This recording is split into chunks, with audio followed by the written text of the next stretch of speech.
Za mnou môžete vidieť autoumývarku, na ktorej sme realizovali inštaláciu fotovoltaickej elektrárne, kde sa panely umiestnili z prvotí na strechu danej umývarky.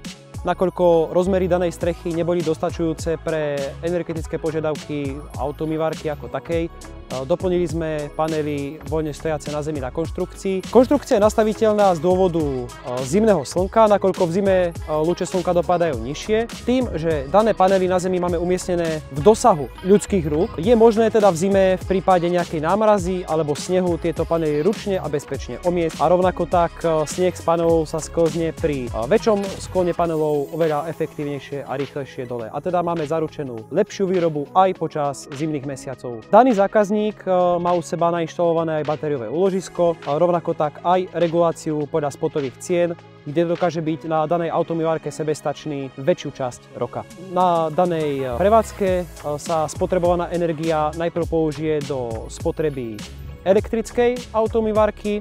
Následne sa z tejto energie ohrieva teplá voda pre potreby umývania aut, nabíjajú sa batérie a nakoniec sa predáva energia von do virtuálnej batérie. Ako môžete vidieť, zvolili sme konštrukciu s montážou na zemné vruty z dôvodu. Zákazník na svojej streche nemal dostatok miesta pre inštaláciu adekvátneho výkonu fotovoltaických panelov a teda sme využili miesto na jeho pozemku na inštaláciu panelov na zemné vruty, na konštrukciu.